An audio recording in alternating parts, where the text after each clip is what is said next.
En 30 minutos, MF Economía e Inversiones y Radio 1000 te traen los principales temas económicos del mundo y de Paraguay con Economía a 1000. Llegó la hora de conocer a la pick-up que va a redefinirlo todo. Un vehículo con una fuerza increíble, con una capacidad sorprendente, con tecnología nunca vista en el segmento. Y además, un diseño extraordinario. La pick-up, el líder de la raza fuerte, está creando un nuevo estándar en la categoría. Llegó la nueva generación de Ford Ranger. Prepárate para lo imposible.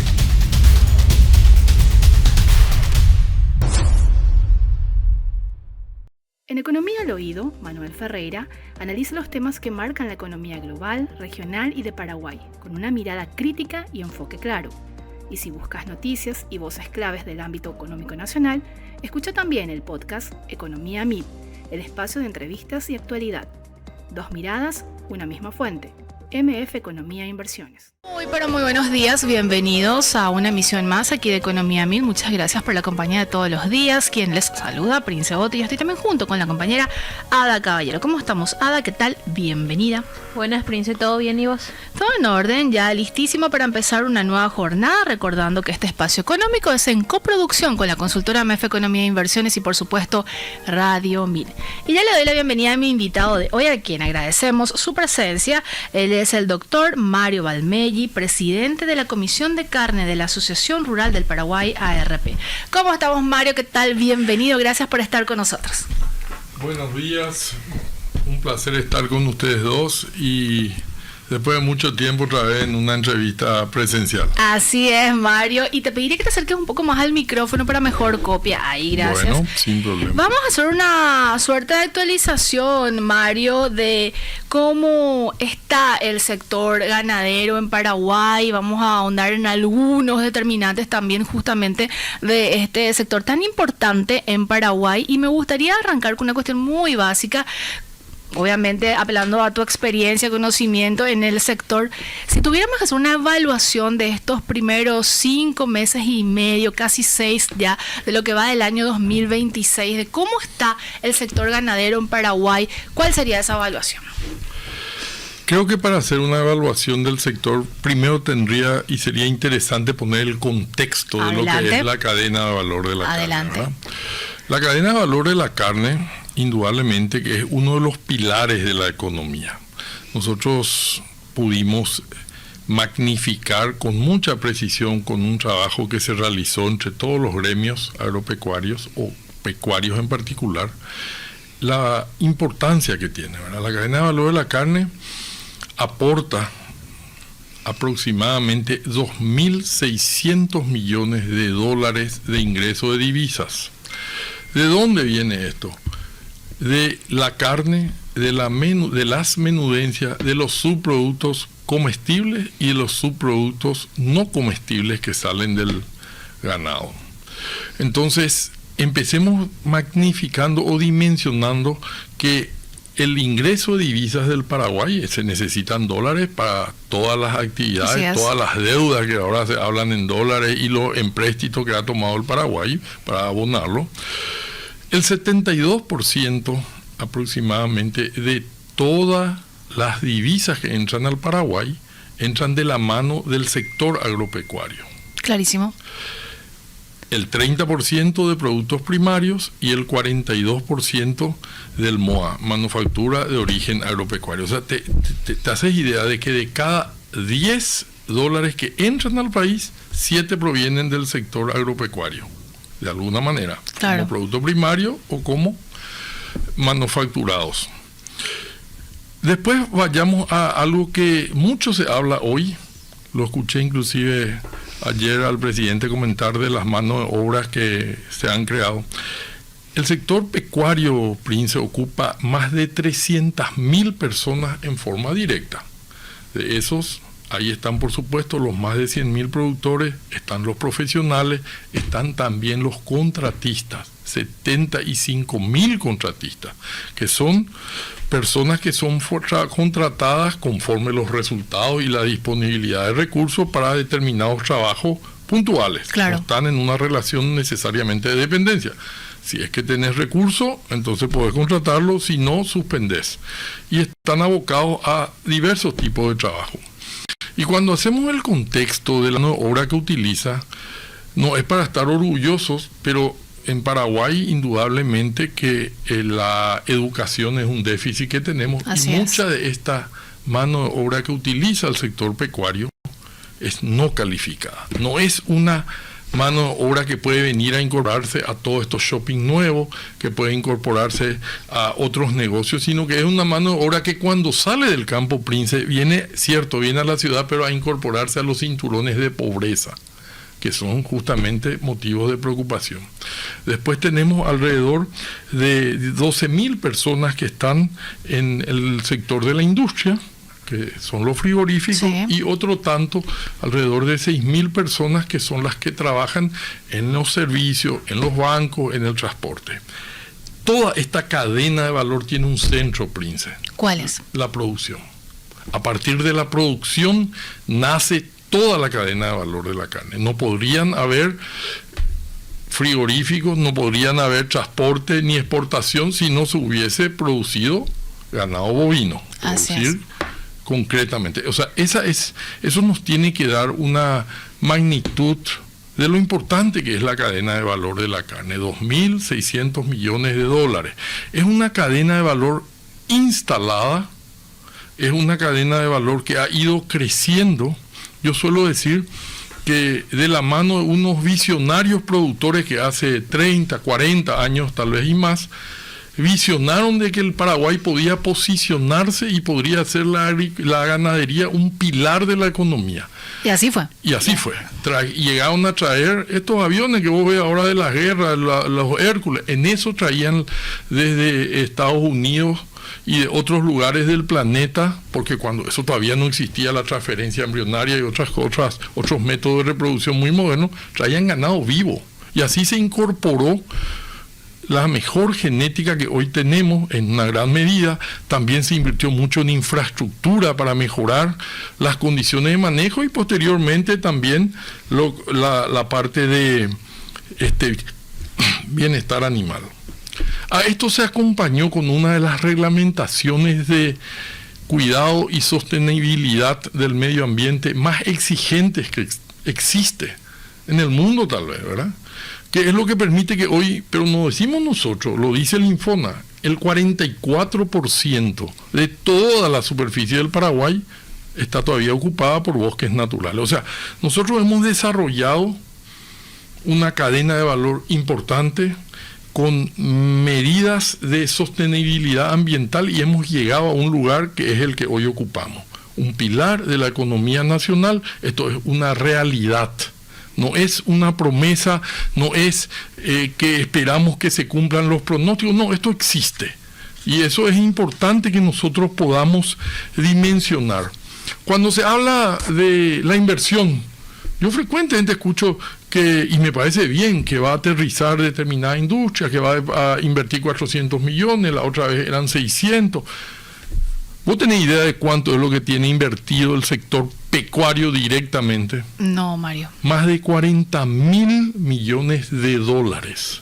Todos estos datos que yo te digo, Prince. Es resultado de un estudio. Pero un estudio con datos oficiales. Clarísimo. Que es resultado de la utilización de las estadísticas del gobierno, de los censos y de otras cosas, ¿verdad? O sea, son números muy importantes. Así Después es. tenemos otro tanto, como son probablemente 1.200, 1.500 millones de dólares que invirtió la industria. También hay que destacar eso, ¿verdad? A este desarrollo, que por lejos ocupa alrededor del 95% de la inversión, le acompañó la llegada de industrias paraguayas muy modernas, porque las industrias paraguayas de la carne son industrias modernas, eficientes, que tienen niveles de inocuidad y de salubridad como pocas.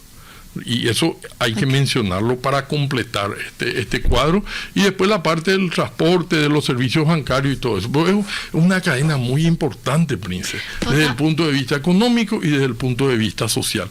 Me pareció importante que antes de para darle el inicio a esta entrevista, tengamos claro, porque tu programa es, creo que el único programa no deportivo a este horario. Es así. Yo lo escucho muy frecuentemente y también escucha mucha gente que no tiene necesariamente relacionamiento con el sector. Asimismo, y agradezco muchísimo los datos que estabas compartiendo con nosotros, Mario, justamente para eso que vos decís, que la gente pueda dimensionar la importancia de este sector dentro de la economía. Y quiero plantearte lo siguiente también, Mario. De un tiempo a esta parte se han suscitado también importantes desafíos para el sector ganadero. ¿Cómo se ha manejado la situación de quizás cuando estamos hablando del hato ganadero, la preocupación que nace en el sector, algunas situaciones que muchas veces quizás escapan del propio productor y la intervención que tiene y debería tener puntualmente el sector público? ¿Te compliqué, Mario, no? No, estoy tratando de contestarte en forma ordenada. La demanda de carne en el mundo está en ascenso. Eso no es ningún secreto. Producto de eso es también el aumento de precios que hay en la carne a nivel local, sí, a pesar de que sigue siendo, Prince, la carne más barata del Mercosur, porque es la carne más barata del Mercosur. Los países hoy que antes apostaban a lo que se llamaba la seguridad energética, a lo mejor antes que vos nazcas, en la década del 70, sí, hoy piensan en la seguridad alimenticia. Por eso es que grupos importantes del Medio Oriente tienen inversiones aún más importantes en la cadena de valor de la carne. O sea, estamos en una situación extremadamente favorable para el Paraguay, porque lo que nosotros producimos, lo que tenemos para 60 millones y más de habitantes, nosotros podemos inclusive hacer crecer. En el Mercosur, con el que hablaste, dice, el único país que tiene condiciones de crecer es el Paraguay. Entonces, el principal desafío es asegurando, porque esa debe ser siempre una prioridad, sí, que el consumo local no esté en situación de riesgo y también proveerle carne al consumidor paraguayo con las mismas condiciones. Esa es una materia que hay que crecer y hay que proyectar con las mismas condiciones de salubridad, de inocuidad, de calidad, claro, al consumidor local.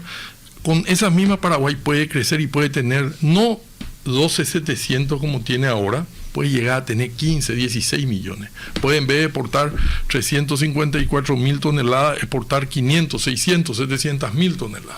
¿Pero qué falta, Mario? Y lo que falta es que podamos sentarnos juntos a ordenar, a proyectar y a crecer conforme a las condiciones. ¿Qué es lo que necesita cualquier inversionista? Sí. Se estuvo discutiendo hace poco con este tema de las tarifas de las Andes y otro más. Previsibilidad. Vos producís, vos proyectás, pero tenés que tener una previsibilidad determinada de que vos vas a recuperar tu inversión o vas a poder hacer rentable este crecimiento que nosotros queremos, al que nosotros proyectamos.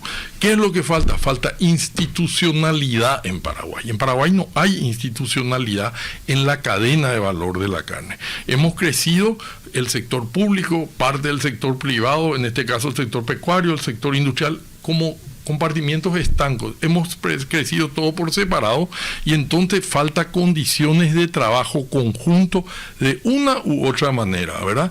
Fracasado, por decir así, o no habiendo llegado a punto final el famoso Instituto Paraguayo de la Carne, hay que trabajar en otra manera de trabajar juntos.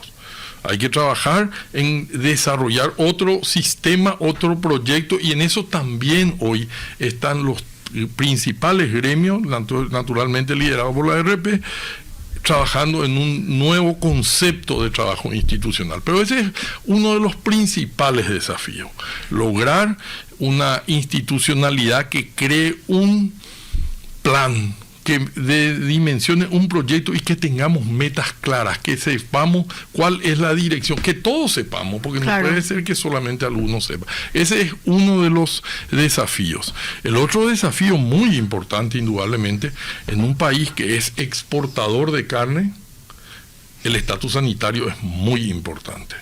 El estatus sanitario, mantener el país libre de fiebre aftosa, es una condición sine qua non, porque es la primera condición que se necesita cuando queremos acceder a mercados. Después vienen otras condiciones que pasan por el desarrollo de un marketing correcto, de una negociación de aranceles, pero lo primero que tenemos que tener muy claro es que nosotros tenemos que, como país exportador, mantener el estatus libre de fiebre aftosa. Y en esto hay que ser claro, no es la misma situación la que tiene Brasil que la que tiene Paraguay, o la que tiene Argentina que la que tiene Paraguay. ¿Por qué, Mario? Y porque estos países, Brasil consume alrededor del 80% de su carne, es 20% nomás lo que está en riesgo. ¿Por qué? Porque la carne, o mejor dicho, la fiebre aftosa no es una enfermedad transmisible al ser humano. Es una enfermedad que ciertamente produce daños o perjuicios importantes a la producción, pero no se transmite al ser humano. Vos podés comer una carne y no se va a transmitir, no vas a enfermarte de fiebre aftosa, por decir así. ¿Qué es lo que hace eso? Que en el caso de Argentina, que es alrededor del 65-70% lo que ellos consumen, en el caso de Brasil, que es casi el 80%, entonces el riesgo es muy inferior al que tiene Paraguay. Eso hay que poner en el contexto del análisis. Otra situación. Sí. Brasil es aunque exporte el 20%, es el principal exportador de carne del mundo. No puede estar ausente Brasil del mercado mundial, porque la ausencia de Brasil hasta crea condiciones inflacionarias en los países desarrollados que le compran mucho. Entonces, esto es sencillo. Cuando vos tenés que analizar una situación crítica, va a tener un tratamiento Brasil o va a tener un tratamiento Argentina, y un tratamiento absolutamente distinto va a tener Paraguay, como es natural. Porque Paraguay es un país que, si bien es cierto, ha logrado incorporarse al grupo de los 10 principales exportadores del mundo, sigue teniendo una exportación que puede ser de alguna manera restringida en el marco del consumo global de carne. Eso no puede suceder en el mundo con Brasil. Por eso Brasil es un país que tiene condiciones de negociación ante situaciones críticas muy superiores a las que tiene Paraguay. Aparte, Brasil está compuesto por submundos dentro de su región. Es un continente. Así mismo.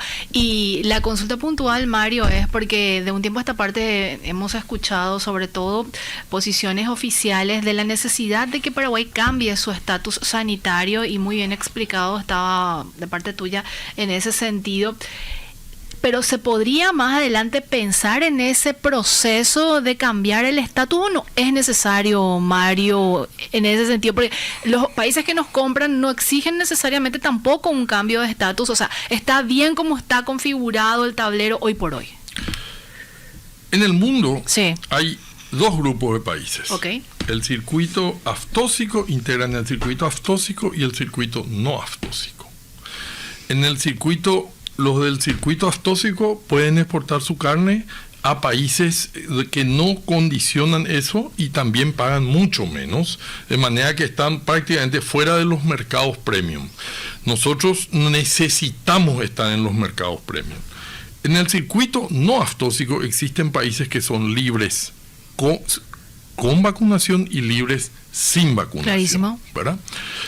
¿Qué es lo que define que estos países hayan definido o hayan adoptado la actitud o la posición o el estatus de sin vacunación? El hecho de que ellos entendieron de que el virus estaba prácticamente extinguido de esas regiones, como sucede en muchos países industrializados, como sucede en Europa, o sucedía, pongamos, en tiempo pasado, porque en los últimos años se han presentado muchísimos focos de virus ocasionados por virus que han migrado de países donde la situación es endémica o donde están sin una situación controlada, han migrado de continentes incluso. Entonces eso está cambiando también ya la perspectiva de el tema de libre sin vacunación o libre con vacunación. Ayer salió una alerta del FAO, una atención de la FAO por la diseminación que tuvieron últimamente determinados serotipos del virus de la fiebre aftosa de regiones donde sí se sabía que estaban a otras regiones. Vos me preguntaste si es una necesidad para la ganadería nacional, para el sector pecuario, para la industria y así como para el país, focalizando esto en lo que te dije antes, la realidad hoy actual de que exportamos 2.600 millones no es necesario. Y te voy a explicar por qué. Adelante. Porque los mercados hoy a los que ha accedido Uruguay, por ejemplo, que tiene el mismo estatus que Paraguay, libre con vacunación, son los mercados más exigentes que hay. Y así Uruguay ha accedido incluso a Japón, que debe ser de los más exigentes, y lo ha accedido incluso con lengua, que es, por decir así, un órgano, un músculo casi bíblicamente prohibido si hubiese un riesgo de contaminación. De manera que la condición libre con o sin vacunación, la condición libre con vacunación no es, desde el punto de vista comercial, absolutamente ninguna necesidad para que el sector productivo y la industria de la carne crezcan y progresen. Eso es muy importante definir. ¿Cuál es la restricción que tiene? ¿Cuál? Que determinados países no aceptan que se importe carne con hueso de países que son libres con vacunación. Pero, ¿vos sabés cuánto se exporta de carne con hueso? No. No alcanza el 16% de toda la carne que se mueve en el mundo. No cambia tu Al contrario, para nosotros es hasta si se quiere una ventaja, aunque no es directamente así, claro, porque al no exportarse carne con hueso, Israel es el único que acepta de Paraguay, tenemos ya por demás asegurada que la carne con hueso, la costilla y los cortes de consumo local se tienen que quedar acá. Te estoy hablando de volúmenes cuando hablamos del 16%, claro, en monto de dinero aún más inferior, ¿verdad? De manera que nosotros entendemos que no es necesario que se cambie el estatus. También comprendemos que sí, para la producción de cerdos en el Paraguay, la condición de libre sin vacunación es una ventaja competitiva en otros mercados. Pero ese es otro negocio. Ese es otro negocio que también nosotros tenemos que atender, claro, y que también desde luego se tiene que promover. ¿Por qué no? Si es una producción importante, si va a traer inversiones y se va a constituir en una carne alternativa. Lo que nosotros sostenemos es que esto hoy está en pañales, se está iniciando, merece el apoyo de la Asociación Rural también, pero que tenemos que esperar que se convierta en una realidad, que ese plazo, le escuché la otra vez a uno de los viceministros decir, hoy ya ministro en realidad, decir que en el 2030 estarían exportando 500 millones de dólares. Hoy exportan 50, 60, pueden llegar a 80 también. Pero nosotros ya somos una realidad de 2.600. Entonces, si este sector necesita esa condición, trabajemos y pongámonos de acuerdo en lograr construir los procesos por los cuales podemos asegurar de que no se ponga en riesgo los 2.600 millones de dólares, porque te cuento algo, Prince, a diferencia de Brasil y Argentina, vas a sacar toda la carne que produce Paraguay y vas a poner en la calle Palma, como en estas tiendas de venta que había cuando el partido de Paraguay, cuando todavía creíamos que teníamos posibilidades, y nadie va a retirar. No hay forma de que Paraguay consuma esa cantidad de carne. Entonces, lo que se tiene que hacer es construir un proceso. ¿Dónde están los riesgos? ¿Dónde? Hay que mantener el estatus. Y para mantener el estatus de vacunación, no necesariamente solamente importa vacunar. Naturalmente que si vos tenés una hacienda vacunada y se introduce uno de los virus o uno de los serotipos del virus causante de la fiebre aftosa que vos utilizás en la vacuna, esta hacienda va a ser la que menos se enferma. Claro. Pero existen otros serotipos que son los que están actuando, como el Asia, el SAT-1, el SAT-2, y que son los que hoy son motivo de preocupación, que si entrasen al Paraguay, lo mismo podrían crear un perjuicio importante. Entonces, lo que nosotros, hay 3 condiciones que cualquier país vacune o no vacune tiene que reunir. La primera de todas ellas es poder de la detección precoz. Tenemos que poder detectar precozmente que hay una sospecha siquiera de una enfermedad. ¿Estamos en condiciones de hacer eso? Yo creo que todavía no, honestamente. Creo que no, que tenemos que prepararnos. Esto exige que los productores mismos tengan conciencia y llamen cuando ven que hay alguna enfermedad similar a la fiebre aftosa, similar siquiera. Y en segundo lugar viene ya lo que es la definición, el diagnóstico precoz. Nosotros, el servicio sanitario y los veterinarios tienen que estar en condiciones de que ante esta sospecha detecten inmediatamente si es lo correcto.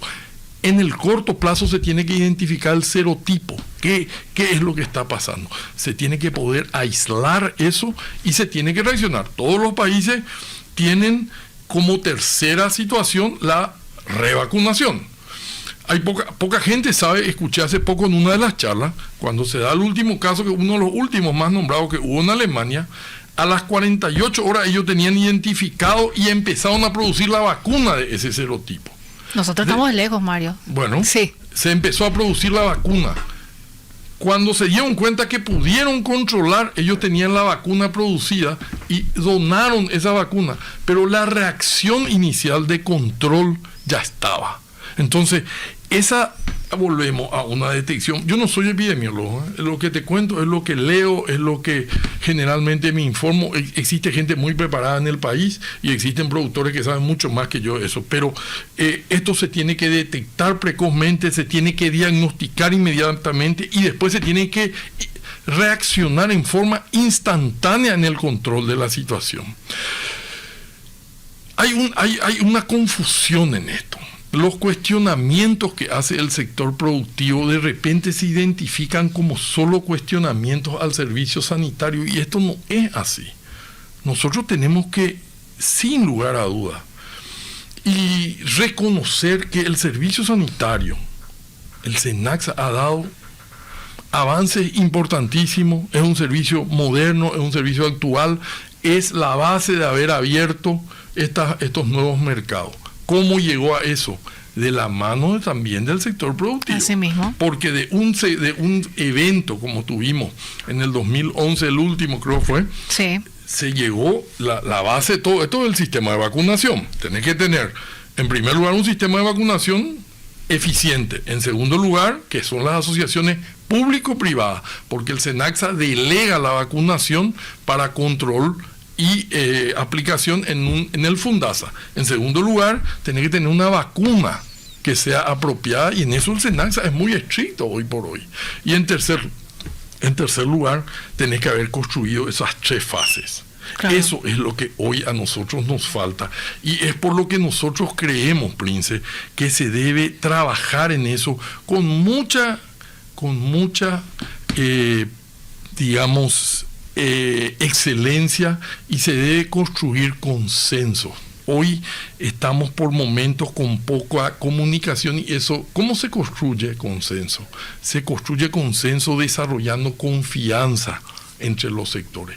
Y eso es lo que hoy aparentemente no está funcionando. No existe una confianza de parte del sector productivo, reconozco, de que el SENACSA va a tomar una decisión consensuada con el sector productivo. Eso falta transmitir al sector productivo. Señores, nosotros queremos, este es nuestro objetivo, pero vamos a hacerlo con usted. Pero hay que decir taxativamente, no vamos a tomar una decisión individualmente. Porque nosotros no podemos darnos el lujo. Podés hablar con cualquier epidemiólogo, del más ignorante al más capacitado.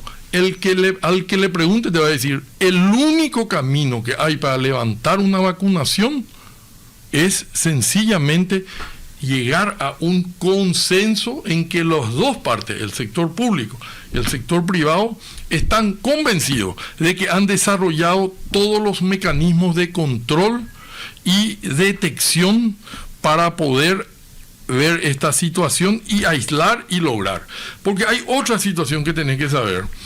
vos podés recuperar incluso el estatus sanitario en un plazo como lo marca la OMSA, pero de ahí a que vos recuperes los mercados va a pasar varios meses. Imagínate, y el impacto años, ya se generó. Necesitas recursos financieros. Eso se necesita, pero no son recursos financieros que va a figurar en el presupuesto general de la Nación una cláusula. No, los recursos tienen que estar ahí disponibles. Y para terminar esto, escuché también en una charla, no es que es un descubrimiento mío, cuando vos tenés una situación crítica, cuando vos tenés una emergencia sanitaria, el servicio sanitario deja de ser el SENACSA solo, pasa a ser el servicio sanitario, los productores, las fuerzas públicas del orden, los militares, los policías, los agentes de aduana, el MADES, pues vos tenés que tener condiciones de hacer rifle sanitario incluso. Claro. La Cancillería tiene que... O sea, esto es un todo muy grande. O sea, el servicio sanitario deja de ser solo el SENACSA, pasa a ser todo esto.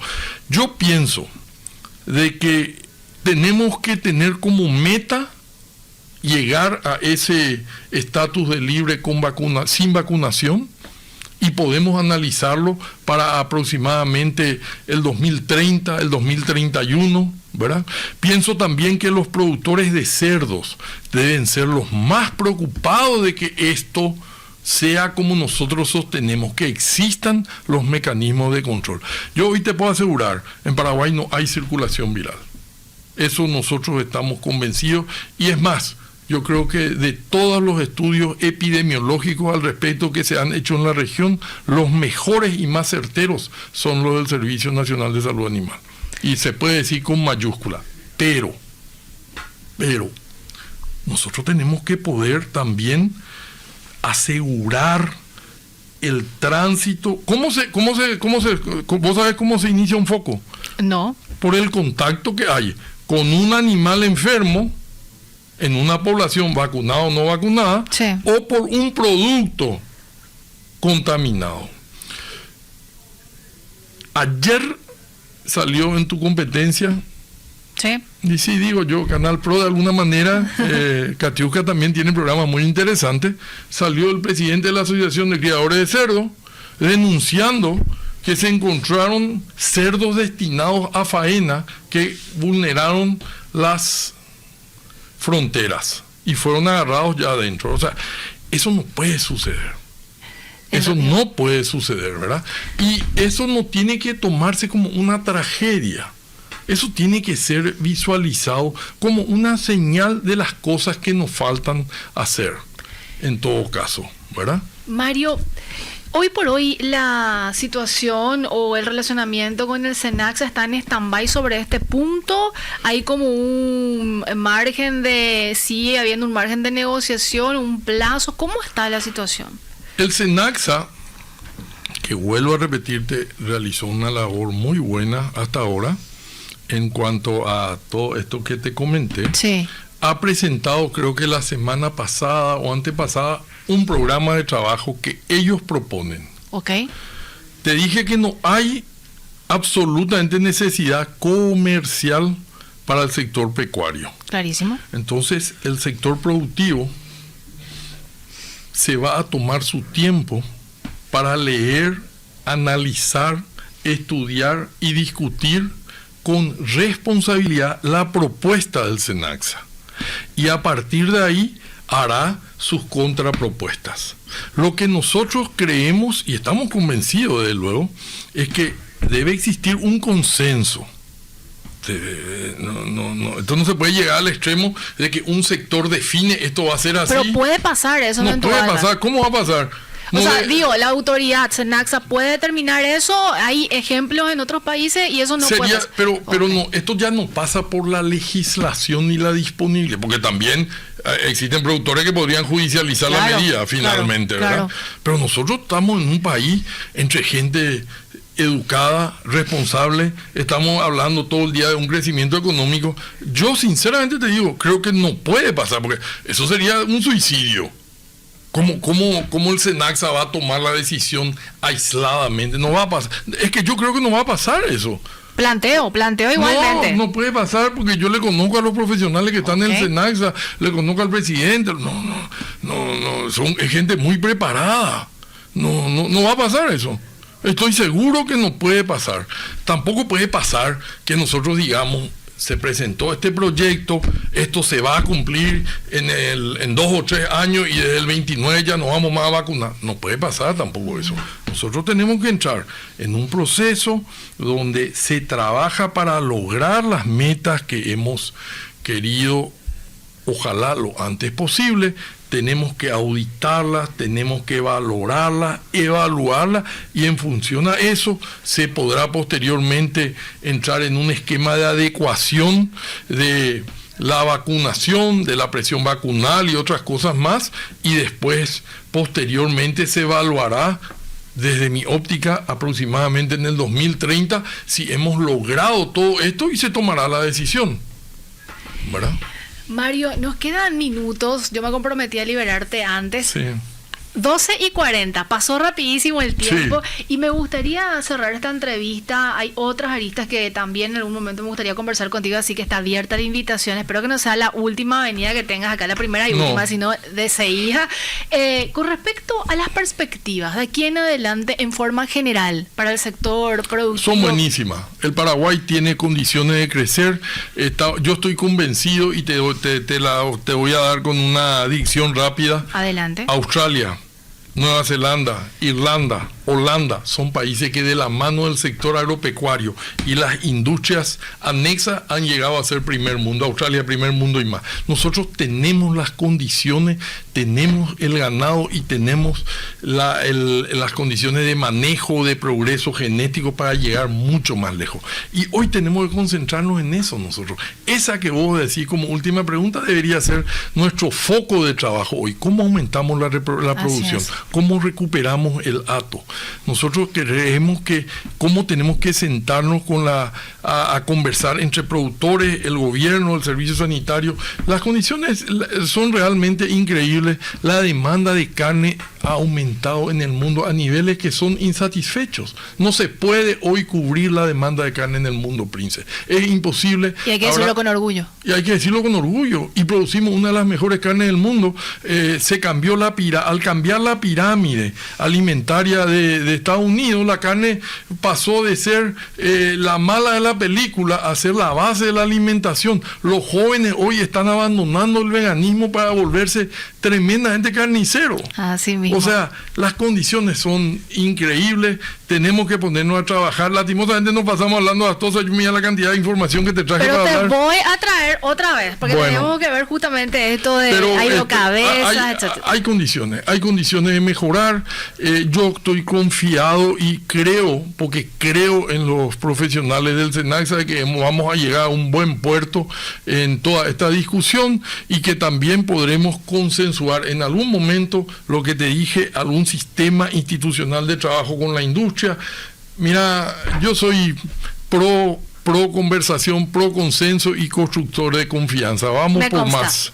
Gracias, Mario, por el tiempo, por las explicaciones, el conocimiento compartido, y dejamos pendiente otra entrevista para explorar otras aristas. ¿Te parece? 2028. No, tiene que ser aquí a un mes aproximadamente. Gracias, Mario, que tengas un excelente día. El placer fue mío. Hasta luego. Estuvimos con el doctor Mario Valmelli, presidente de la Comisión de Carne de la Asociación Rural del Paraguay, ARP. Llegó la hora de conocer a la pick-up que va a redefinirlo todo. Un vehículo con una fuerza increíble, con una capacidad sorprendente, con tecnología nunca vista en el segmento.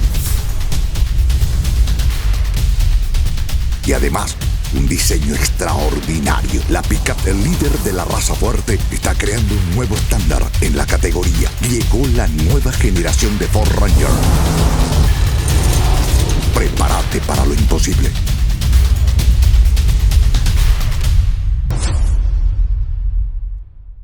En Economía al Oído, Manuel Ferreira analiza los temas que marcan la economía global, regional y de Paraguay, con una mirada crítica y enfoque claro. Y si buscas noticias y voces claves del ámbito económico nacional, escucha también el podcast Economía MID, el espacio de entrevistas y actualidad. 2 miradas, una misma fuente.